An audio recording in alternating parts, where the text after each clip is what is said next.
Yesu ashimwe. Yesu ashimwe cyane.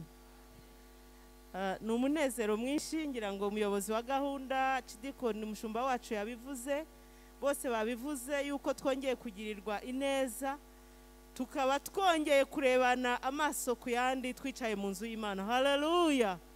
Wibuke iminsi yose tumaze hari aho buri wese ari, umuntu akumva kumbuye undi, hakagira uhamagara undi wenda kuri telefone cyangwa se akagira uko barebana mu ikoranabuhanga, ariko noneho tunejejwe no kuba twicaye mu nzu y'Imana. Haleluya.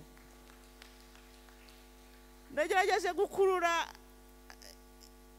ntabwo byoroshye, ariko nagerageje gukurura emotion za Cidikoni ubwo yavugaga ngo ageze akareba hano ngo akumva mbese ni nk'urukumbuzi cyangwa se ukundi kuntu yumva ari wenyine, ubundi atajyaga aba wenyine, ubundi akwiye kuba tubona twese ko turi uku ndetse turenzeho.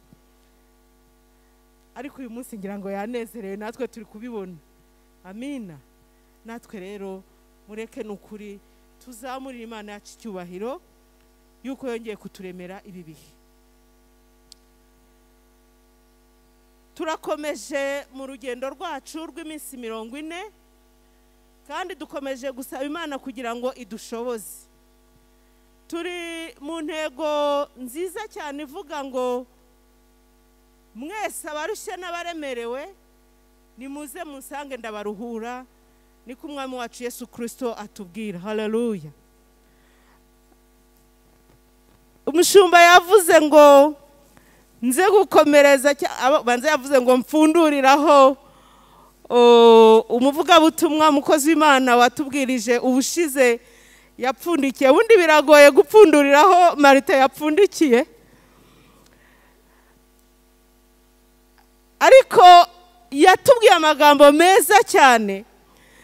Numvise icyumweru cyose kugeza uyu munsi n'indi minsi izakurikiraho, iyo yakuruye ukongera ukayuza cyangwa ukongera ukayatekerezaho, ni amagambo adashobora gusaza n'umunsi n'umwe. Yatubwiye kubera ko yagarutse ku ijambo rivuga ngo munyikoreze imitwaro yanyu, atugarukira ku ijambo, mbese atera kudutekereza ibijya bituremerera, ibijya bitubera imitwaro mu bwoko butandukanye, inshingano, ibyaha n'ibindi wenda ntibasubiramo. Ubutumwa burahari, ariko bidutera buri wese kwitekereza akavuga ngo niki harya kijya kindemerera. Ariko aratubwira ngo hari aho tujya dutwara iyo mitwaro, hari ibuye tujya dufatiraho rikatubera urufatiro ruzima, cyangwa tukaryegamaho maze rikaturuhura. Umbabarire nimisubiramo nabi, ariko iryo jambo ryarafashe kandi ryafashe umutima wanjye ku buryo ikije numva kigiye kuba umutwaro, mpita mvuga ngo harya kiri mu ruhe rwego, ngo urwego cyaba kirimo rwose hari uwiteguye kuwakira kandi akaturuhura. Amina. Nari ndimo ndeba ko aho wapfundikiye henshi ntago nashobora, ariko byibuze buri wese azi icyo yasigaranye, ariko umutima wanjye iryo ngiryo warasigaranye, kandi iyo nkomeje kuryibuka ryongera rikankomeza. Muri ayo magambo ni amagambo dusanga muri Matayo igice cya 11, umurongo we yagarukiye ku murongo wa 28. Reka nkomerezeho tujye ku murongo wa 29. Nanjye uwo murongo wa 29 ndafata agace ka mbere gusa, ahavuga ngo wenda twongere tuyasome kuko ni intego yacu, ni amagambo dukomeza tuganiraho muri iki gihe cy'iminsi 40. Twifuza yuko Imana hari icyo idukorera kandi yuko Imana ikomeza kutwitaho no kudukomeza. Ni muri ya ntego yacu muri Matayo igice cya 11 umurongo wa 29, kandi tujye twibuka yuko ari n'intego twahawe n'ubuyobozi bukuru bwacu kugira ngo tugire uko tugenda, tugire umurongo tugenderamo muri uyu mwaka wose. Reka tuwusome wose igice cya 11 wenda munyemere nsubiremo gato nuri wa 28 duhite dufatira no 29 aravuga ngo mwese abarushe n'abaremerewe nimuze munsange ndabaruhura. Haleluya. Umurongo wa 29 ukavuga ngo mwemere kuba abagaragu banjye munyigireho kuko ndi umugwaneza kandi noroheje mu mutima, namwe muzabona uburuhukiro mu mitima yanyu. Yesu ashimwe. Nje ndashaka kugaruka gusa kuri kariya gace ka mbere kavuga ngo mwemere kuba abagaragu banjye. Yesu ashimwe. Mwemere kuba abagaragu banjye. Yesu amaze kubabwira ngo mwese abarushye n'abaremerewe nimuze munsange ndabaruhura. Ntabwo yarekeye aho, niwe wakomeje aranavuga ngo mwemere kuba abagaragu banjye. Kuko umuntu amaze guturwa umutwaro, amaze kumva hari ikintu cyari kiri ku mugongo we cyari kimuremereye, akumva gishyize hasi hari undi muntu ukifashe wemeye kukikorera, yararebye aravuga ati abantu nimbareka gutya gusa wenda nanjye kuvuga ngo barareremba mu kirere, barasa n'abadafite aho bashinga ibirenge. Ariko aravuga ati nimumara kuruhuka mwemeye ko iyi mitwaro jyewe Yesu Kristo nyikoreye ku bwanyu, noneho munyegere mwemere kuba n'abagaragu banjye. Haleluya.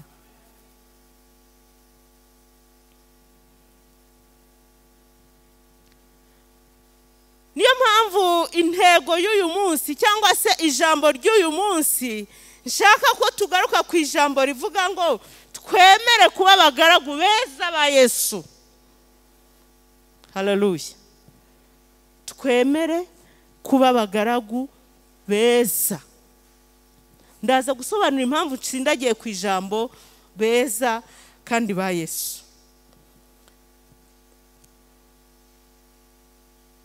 Munyemere ngaruke gato ku ijambo umugaragu tugira uko turyumva.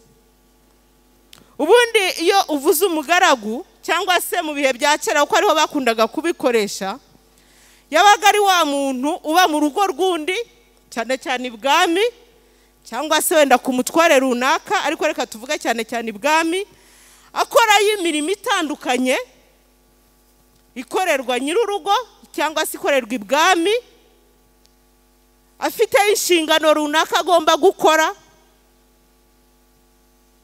akanabaho igihe cyose. Ariko umwami nawe akajya amurengera. Mbese ngira ngo yabaga yumva ari fiyeri yo kwitwa umugaragu wo kwa kanaka w'umwami runaka. Kuko iyo witirirwa umuntu ukomeye urabigendera. Reka nkoresha iryo jambo. Yabaga ari aho ngaho hari imirimo ashinzwe, yashinzwe n'urwo rugo abamo, kandi akayikora iteka ryose, agahabwa imbaraga no kwitwa umugaragu wo kwa kanaka. Hariho n'igihe batashoboraga kumumenya, ariko bakajya bavuga bati uriya ni umugaragu w'umwami, ari hano mu izina ry'umwami, cyangwa se ari hariya. Drocelle iryo ntagiro n'uryitaho, ariko shebuja nawe hari ibyo yamumenyeraga. Ndetse abakoze neza bajya batubwira mu Kinyarwanda yuko babagabiraga, sibyo ra? Akamugabira ngo akajya namwirahira. Haleluya. Cyama natwe twayatwirahira Yesu watugabiye. Haleluya.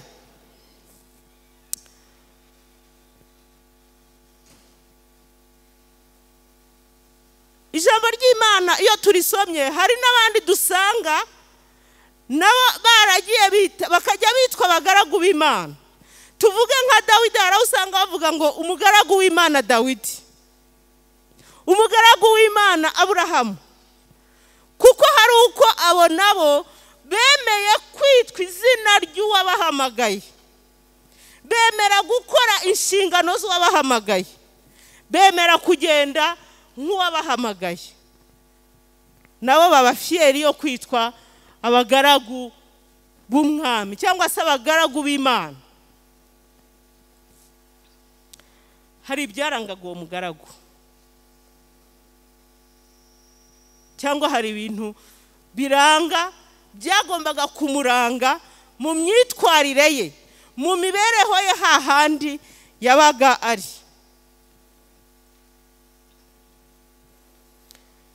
Ahangaha niho ngiye guhera ngaruka ku magambo mwene data Claudine yadusomeye mu gice cyo mu isezerano rishya muri Matayo igice cya 25 ku murongo wa 24 yageje ku murongo wa 30. N'amagambo tuzi cyane.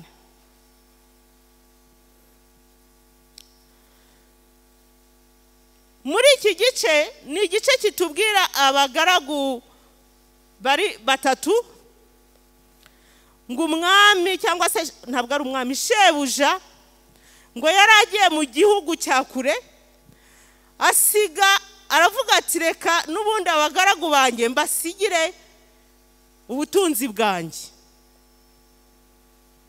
Afata umugaragu wa mbere amuhereza itaranto 5. Ni umugabane munini. Afata uwa kabiri amuhereza itaranto 2. Afata uwa gatatu amuhereza itaranto 1. Arangije ngo aragenda. Ntabwo Bibiliya itubwira yuko hari icyo yababwiye ngo mugende mukoresha izo taranto. Yitubwira ko yabahaye izo taranto gusa buri wese, umwe 5, undi 2, undi 1. Amaze kuzibaha bitwaye mu buryo butandukanye. Haleluya. Uwa mbere wahawe 5, ijambo ry'Imana ryambwiye ngo uwo mwanya ushaka risoma rebe. Hariho ijambo rivuga ngo uwo mwanya ngo ahita afata za taranto 5 yahawe, ahita atangira kugira gute? Kuzigenza cyangwa kuzigenzura. Navuga ngo atangira kuzibyaza umusaruro. Reka nkoresha iryo jambo. Vuba cyane atangira kuzibyaza umusaruro. Ntabwo shebuja yari yamubwiye ati maze uzabigenze gutya, cyangwa ngo amubwire ati ndashakamo inyungu ingana gutya. We yabahaye itaranto gusa.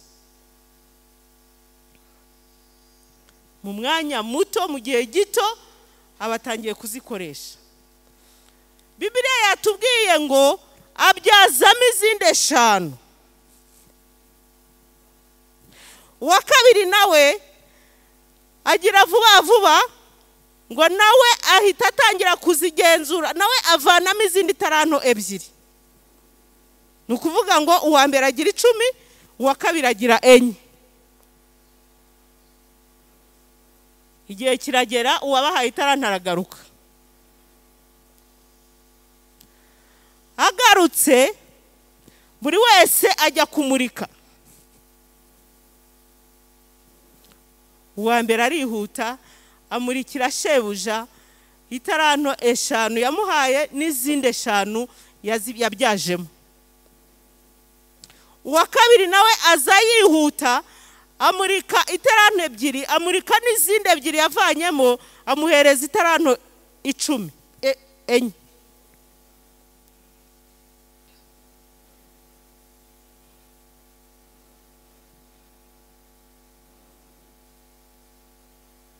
Hari ikintu kimwe cyaranze aba bagaragu bombi. Hari ibigomba kuranga umugaragu.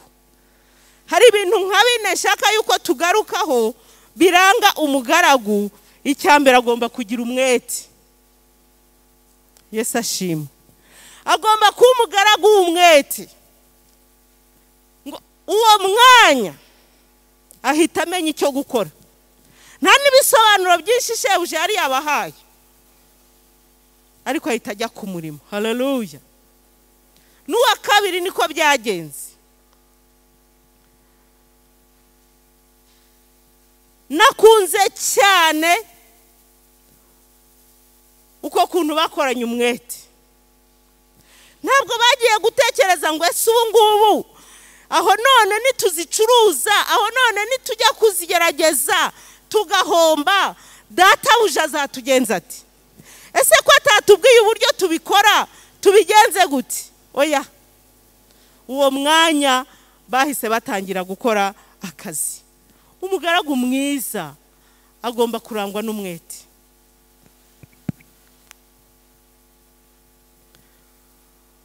Uyu wa gatatu nabyo twabibonye ukuntu yabigenje, ngo we yaragiye afata ya taranto imwe, ntacyo yayikoresheje, ntabwo yayiriye, ahubwo ngo yacukuye umwobo ayibikamo, ayihishamo. Bene uwo azaba imbere ku mwami. Haleluya. Umunyamwete azaba imbere ku mwami. Mureke twitoze ko abagaragu b'abanyamwete. Impamvu zabaho tuzishatse, ariko zanavaho dushyize imbere umurimo w'umwami. Haleluya. Ikindi cya kabiri, cyangwa se ikindi kintu cya kabiri gikwiye kuranga umugaragu, agomba kurangwa no gukiranuka. Amen. Turi kumwe? Haleluya. Yesu ashimwe. Yesu yabwiye ngo mwemere kuba abagaragu banjye, ariko hari ibigomba kuranga aba bagaragu. Icya kabiri ni uko agomba kurangwa no gukiranuka.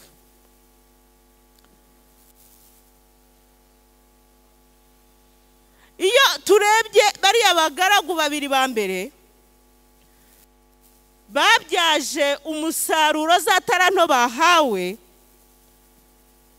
ngo shebuja agarutse yarabashimiye. Reka munyemerere nsubiremo amagambo yababwiye.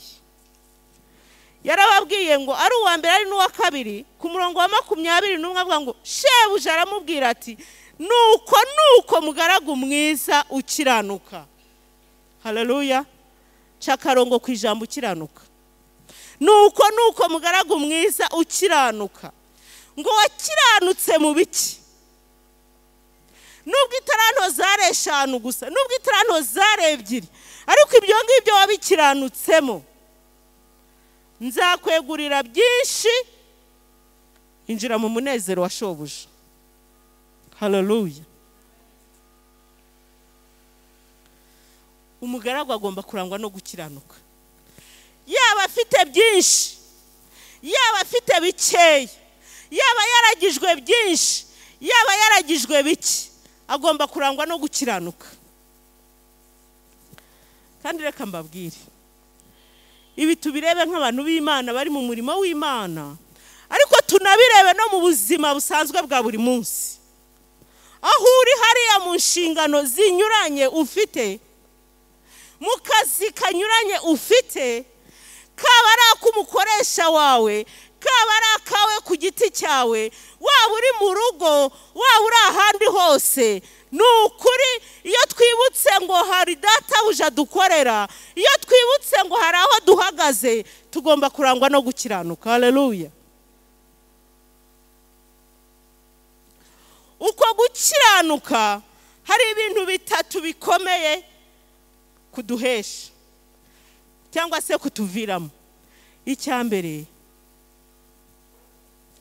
umuntu ashimwa na shebuja, cyangwa se wa mugaragu ashimwa na shebuja. Ariya magambo ndayakunda cyane ukuntu yamubwiye ngo nuko mugaragu mwiza. Muzi ko tuyatubwira abana bacu yakoze ngo nuko wakoze.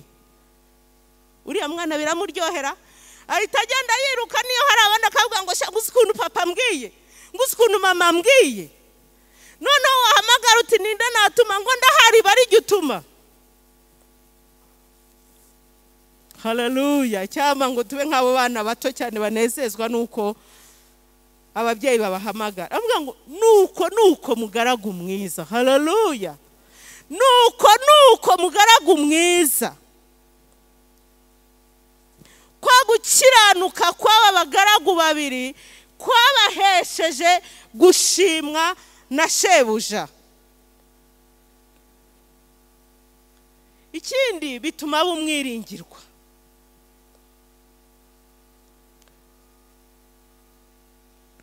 Amaze kubabwira ngo ngo nuko mugaragu mwiza yabongereho ijambo ryiza cyane, arababwira ngo mwakiranutse mu biki, ngo nzabongerera byinshi. Reka turisome neza uko yarivuze, ngo arababwira ngo wakiranutse mu bike nzakwegurira byinshi. Mbese arushaho kugirirwa icyizere. Haleluya, haleluya. Arushaho kongererwa, arushaho kuba umwiringirwa, arushaho kuba uwo kwizera kurushaho. Ariko si n'ibyo gusa, hari ikindi cya gatatu kiva muri kwa gukiranuka, ngo ahabwa umugisha cyangwa se ahabwa ingororano, kandi ingororano ikomeye cyane. Ahangaha baramubwiye ngo injira mu munezero wa shobuja. Haleluya, injira mu munezero wa shobuja, kuko wakiranutse muri bike nzakongerera byinshi. Ariko si icyo gusa, injira no mu munezero wa shobuja. Amina. Gukiranuka k'umugaragu bimuviramo ingororano utabasha kugereranya n'ikindi cyose. Ariko reka turebe uriya mugaragu wa gatatu, we yahuye n'iki cyangwa byamuviriyemo iki? Iyo urebye ku murongo wa 26 w'iki gice cyo muri Matayo, baratubwira ngo ariko shebuja aramusubiza ati, wa mugaragu mubi we, wa munyabute we, ko wari uzi ko nsaruraho ntabibye, mpunikaho ntagosoye, itaranto yawe ntiwari ukwiriye kuyiha abagenza, nanjye naza ukampa iyanjye n'inyungu zayo? Ni ukuri yaragawe, yiswe umugaragu mubi. Imana itubabarire. Ngo w'umunyabute. Si ibyo gusa, ngo yambuwe n'ayataranto, ahubwo ngo ihabwa abandi bazi kuzigenza.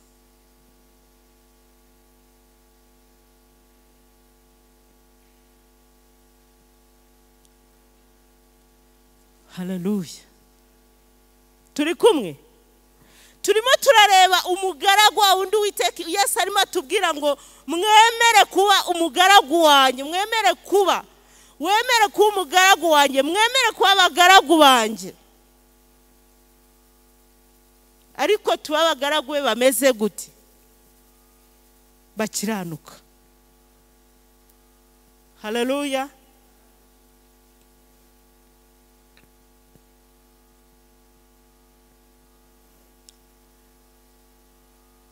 Iyo usomye wenda aya magambo, harandi magambo cyangwa se iyindi nkuru y'abagaragu iri muri Luka igice cya 12 umurongo wa 42, wenda ho nayo ni inkuru tuzi, ntimwirirwe mujya kwasoma, ariko mbabwire mu magambo make murayimenyereye.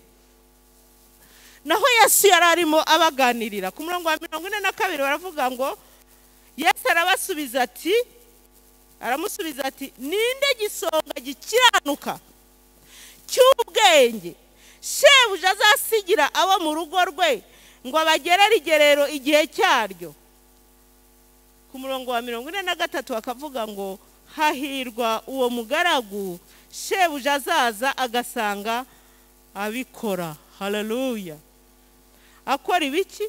Ngo ndababwira ukuri yuko azamwegurira ibyo afite byose. Uwo ni wa mugaragu ukiranuka, azongererwa kandi arahirwa.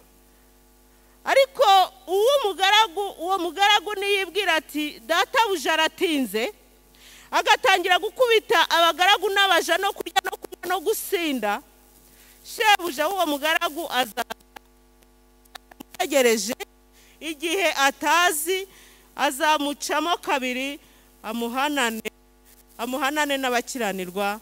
Imana itubabarire.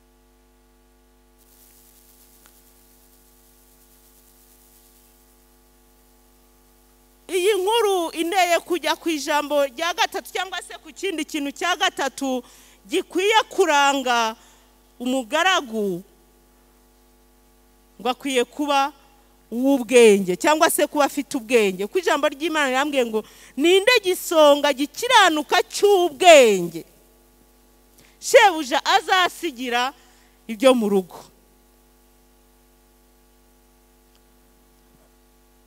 Acunga neza ibyo yasigiwe, ahora yiteguye. Iri jambo ryo guhora twiteguye, aha hantu nahasomye cyangwa se narahasomye hantera ubwoba, hongera kunyibutsa ibintu byinshi. Ngo niyibwira ngo shebuja aratinze, kandi bijya bibaho. Babakobwa 10 bo ngo shebuja yaratinze bo barayisinzirira, ariko uyu we baratubwira ngo niyibwira ngo shebuja aratinze, ngo agatangira icya mbere gukubitaho mu rugo rwe, icya kabiri agatangira kurya gusa, agatangira kunywa, agatangira gusinda, ngo icyo gihe nibwo shebuja azagaruka agasanga atiteguye. Nukuri Imana idushoboze kuba maso, idushoboze kuba abagaragu b'ubwenge biteguye. Duhora tuvuga ngo isaha iyo ari yo yose, ngo databuja agarutse akaza, navuga ngo akaza nko muri audit, akaza kuvuga ngo ariko inshingano naguhaye, ibyo nagusigiye muri iyi minsi urimo urabyitwara muti. Ibi tubirebe ku murimo w'Imana, ariko tubirebe no mu buzima busanzwe aho uhagaze, ku buryo waza yavuga ngo ya uriya mukozi ni umukirisitu, ni umurokore, niko bakunda kuvuga ngo ni umurokore, kubera ko aho ahagaze uko bikwiye, ahagaze akiranuka, ahagaze akora nk'umuntu ukorera umwami wamuhamagaye. Haleluya. Icyaduha tukitoza kuba abagaragu beza b'uwaduhamagaye. Mu magambo badusomeye mu gice cyo mu bami, igice cya 5, ni inkuru tuzi nayo ya Gehazi. Murabizi Namani yari yagiye yararwaye ibibembe, aragenda ajya kureba umugaragu w'Imana Elisa. Elisa aramuvura, amubwira ibyo akora. Mu gice twasomewe, twasomye umugaragu wa Elisa witwa Gehazi, ngo amaze kubona Namani agiye, kuko Namani yashatse guha navuga ngo ibihembo cyangwa se ibintu byo gushimira Elisa. Elisa aramuhakanira, aramubwira ati ntabwo impano yanjye ari yo gucuruzwa cyangwa se ari yo kugira ngo umpe ibihembo, ijyanire ayo maturo yawe. Satani atera umutima wa Gehazi. Gehazi yari umugaragu wa Elisa, ngo ahita yibwira mu mutima atari ko databuja ko yanze kwakira ziriya mpano, reka niyirukanyire ngende mubeshye ngo databuja arambwiye ngo zimuhe, ngo hari abana b'abahanuzi baje, ngo none zimuhe kugira ngo abakire.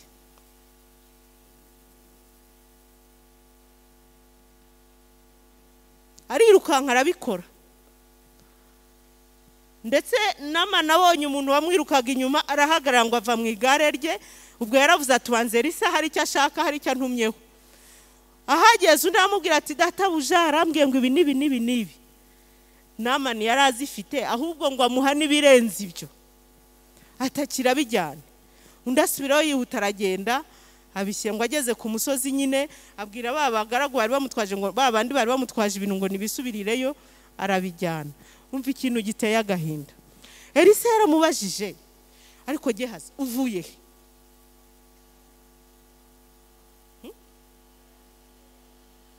Avuga ngo ntaho nagiye. Ntaho wagiye kandi nkureba hari aho uvuye. Aramubwira ngo igihe wagendaga niho yari yabyeretswe. Aramubwira ati nabimenya yuko wari wagiye, none uranambeshya. Ati kubwo kumbeshya kwawe birababaje. Aramubwira ngo bya bibembe byari biri kuri Namani, ibyo Namani yamaze gukira kuko yaciye bugufi akajya mu mazi, wowe ukaba uhisemo kumbeshya ngo ntaho wagiye kandi wagiye, wakiriye n'impano. Ngo ibyo bibembe birakujyaho birababaje ngo n'urubyaro rwawe ngo kandi iteka ryose.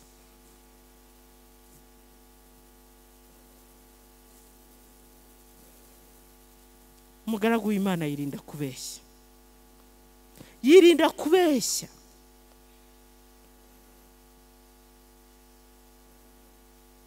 Mu duto no mu tunini.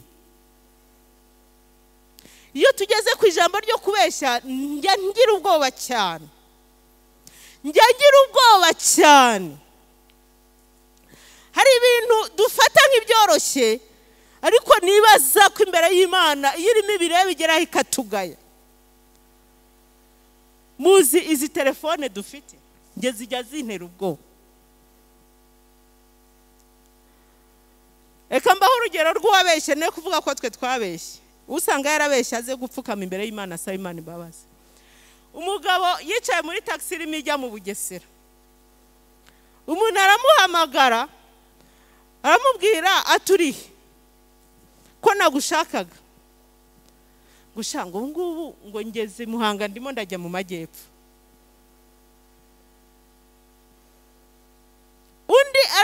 Undi nawe baramuhamagara kuri telefone. Batesuriye ngo shango ngize ishorongi ngo ndimo ndajya Musanze. Umusaza w'inyangamugayo wari urimo aravuga ati shofe hagarara. Iyi modoka igiye. Kumwe avuze ngo agiye mu Bugesera, undi akavuze ngo agiye Musanze, iyi modoka igiye he?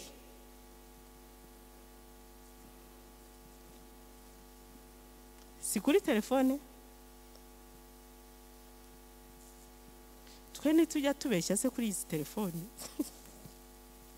Uzi ko yabeshya asaba Imana imbabazi, nanjye Imana imbabarire n'undi wese. Ariko ngo dukwiye gukiranuka mu duto no mu tunini.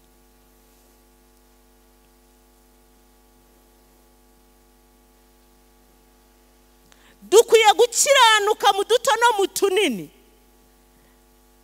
Gehazi yahuye n'igihano gikomeye cyane kubwo kubeshya.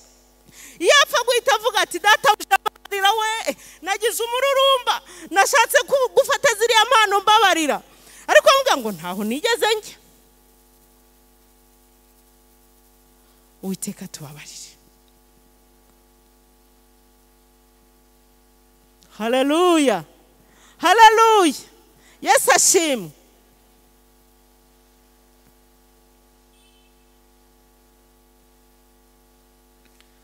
Umugaragu mwiza avugisha ukuri kandi yirinda amanyanga mu murimo w'Imana ndetse no mu bundi buzima busanzwe. Bene data ngo turi ibyapa bisomwa na bose aho turi hose. Ntabwo turi ibyapa bisomwa n'abo dusengana gusa mu nzu y'Imana, ahubwo turi ibyapa bisomwa na babandi twiriranwa umunsi wose, babandi tugendana, nibo bari buvuge ngo shanga uriya n'umugaragu w'Imana kabisa turamwemeye. Uwiteka Imana dushoboze.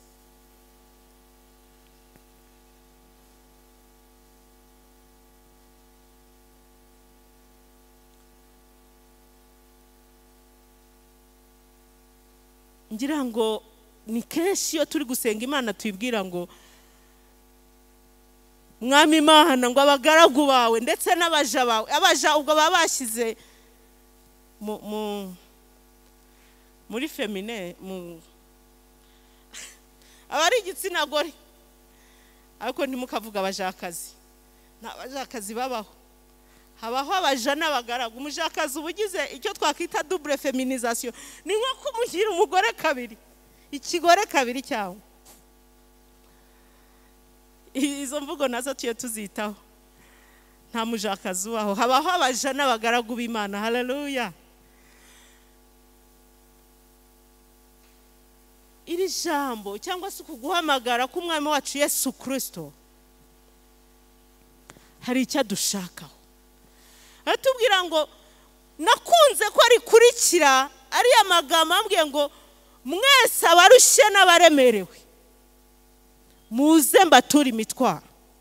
Ariko nimumara kwemera ko mbatuye imitwaro, namwe mwemere kuba abagaragu banjye, mwemere kunkorera, mwemere kuba mu rugo rwanjye, mwemere kugendana nanjye, mwemere kwitwa abanjye. Haleluya.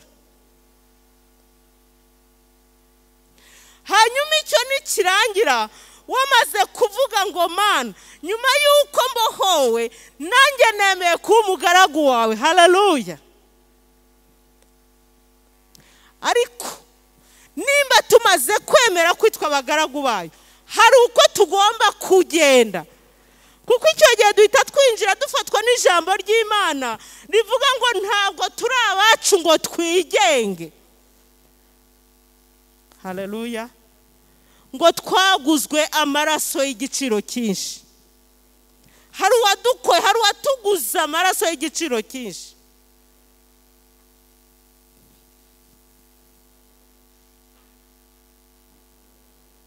Ubwo twebwe, ubwo abandi bavunika bajya gushaka uwababera shebuja cyangwa se uwabakoresha, twebwe data Yesu Kristo aratubwira ngo nimunyemerere, nimwemere mumbere abagaragu, mwemere mbikoreshereze, mwemere mube mu rugo rwanjye, mwemere mube ku nshingano zanjye.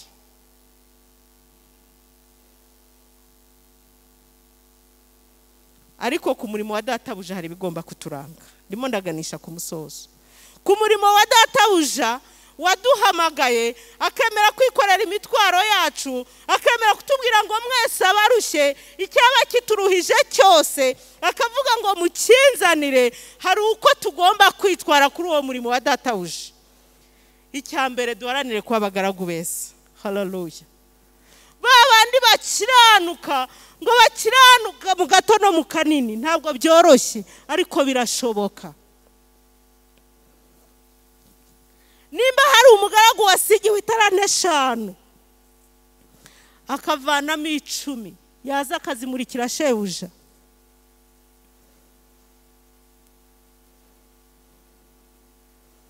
natwe birashoboka.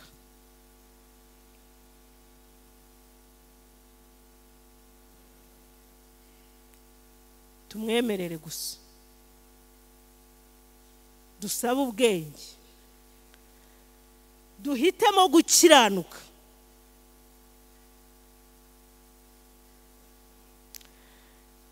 Igihe bajugunya Daniel mu rwobo rw'intare,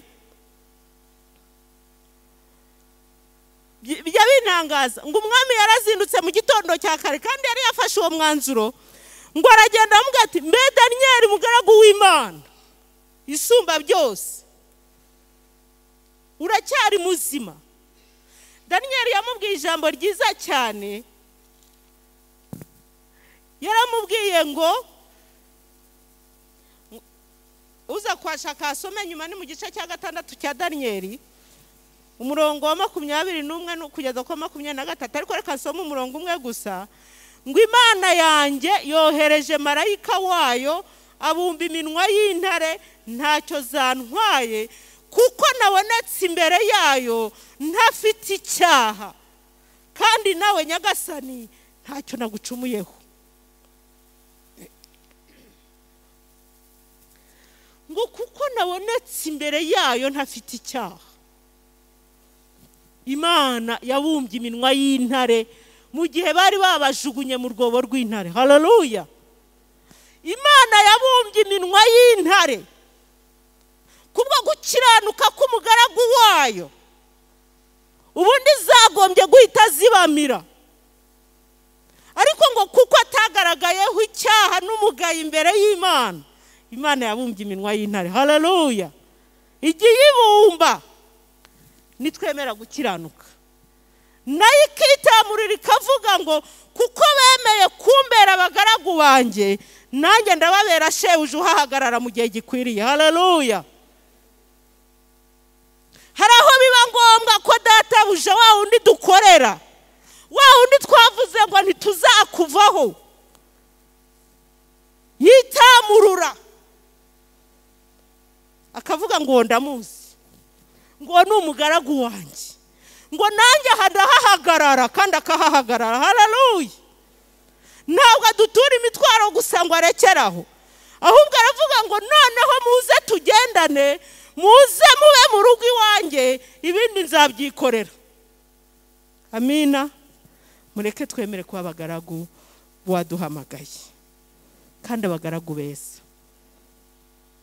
Babandi igihe kizagera bakabwira ngo nuko bagaragu banjye, nuko mwakiranutse hahandi, mwakiranutse muri bya bindi, mwakiranutse hahandi byari bikomeye, no muri twa tundi dutoya wari ushinzwe warakiranutse, no kuri wa murimo w'Imana warakiranutse, ndahakubona wahakoranye umwete, ntabwo winubye, ntabwo wageze igihe ngo uvuge ngo ariko hari impamvu izi n'izi, ko nuko.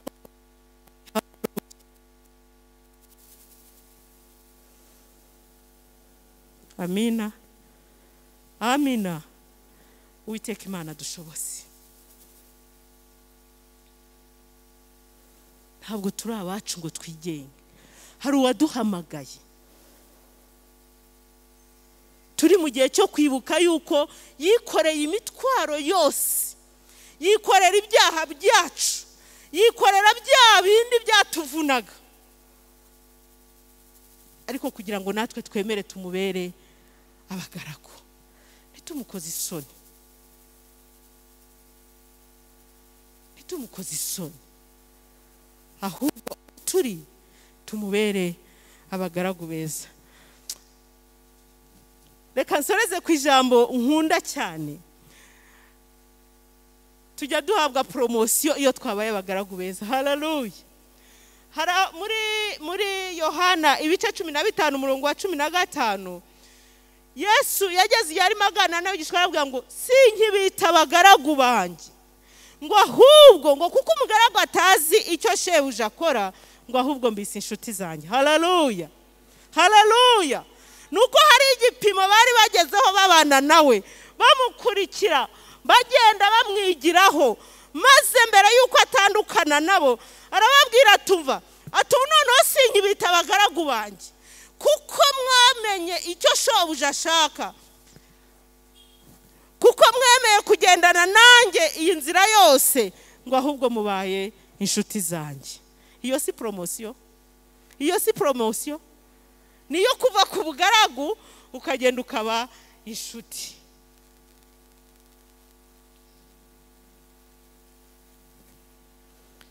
Mureke tumwomeho kandi tuba abagaragu bagaragaza nyine abo turi bo, aho turi, aho dukorera, mu murimo, mu buzima bwacu, mu gato no mu kanini, kandi Uwiteka adushoboze ngo azaduhagararaho databuja mu gihe gikomeye, kandi azaduha promosiyo, aduhindure stati, twe gukomeza gusa kwitwa abagaragu, ahubwo aduhindura inshuti ze. Ariko ni twebwe two gutuma duhindurirwa iyo stati, ukava ku kwitwa umugaragu ahubwo ukitwa inshuti ya Yesu Kristo, kuko nicyo aduhamagara tubwira ngo mwemere kuba abagaragu banjye, ibindi azabyikorera. Imana idushoboze. Ndumva ndekeye aho, ariko ndasaba Imana kugira ngo twisuzume, turebe ngo turi bagaragu ki. Iyaduhamagaye, nyuma yo kuduhamagara, nyuma yo kudutura imitwaro, nyuma yo kwemera gufata ibyaturemereraga akabigira ibye, twebwe turi kwitaba gute? Ko duhamagara ngo mwemere kuba abagaragu banjye, turi kwitaba gute? Uwiteka dushoboze. Buri wese arebe aho atagenze uko bikwiye, buri wese arebe aho yitwaye nk'umuntu wese, maze twongere tugirane isezerano rikomeye n'umwami wacu Yesu Kristo, avuga ngo mwemere kuba abagaragu banjye, twemere koko kuba abagaragu be, tube mu rugo rwe, tube ku murimo we, kandi tugende nk'uko ashaka, kandi niwe wo kudushoboza. Petero niwe wavuze ngo dushobozwa byose na Kristo uduha imbaraga. twebwe nitwemera araduha imbaraga kandi aradushoboza. Reka dusenga Imana. Uwiteka Imana yacu, Mana nziza, turagushimira yuko wemeye kutwita abagaragu bawe, wemeye kuduhamagara, uratubwira ngo muze munyegere mwemere kuba abagaragu banjye. Kandi si ibyo gusa, utubwira uko dukwiye kwitwara, ko dukwiye gukiranuka, dukwiye kugenda nk'abanyamwete, kugira ngo igihe gikwiriye tuzahabwe ingororano zidukwiriye. Udushoboze Mana. Hari aho tujya turangara, hari uko tujya tugenda uko bidakwiriye, hari aho tukubabaza, hari aho izina ryawe ritagaragara kuri twe no muri twe, ariko utubabare kandi udushoboze. Muri uru rugendo turimo, aho ubona utunenze utwambika imbaraga, aho ubona tutatunganye udutunganye, kuko turifuza kuzagera ku gipimo cyo kwitwa inshuti zawe nyaso. Urakoze Data, urakoze kubitwemerera, kandi urakoze ko witeguye, kuko ni wowe udushoboza, kandi tuzi neza ko tugufite dufite byose. Tubisabye Imana mu izina rya Yesu Kristo. Amen.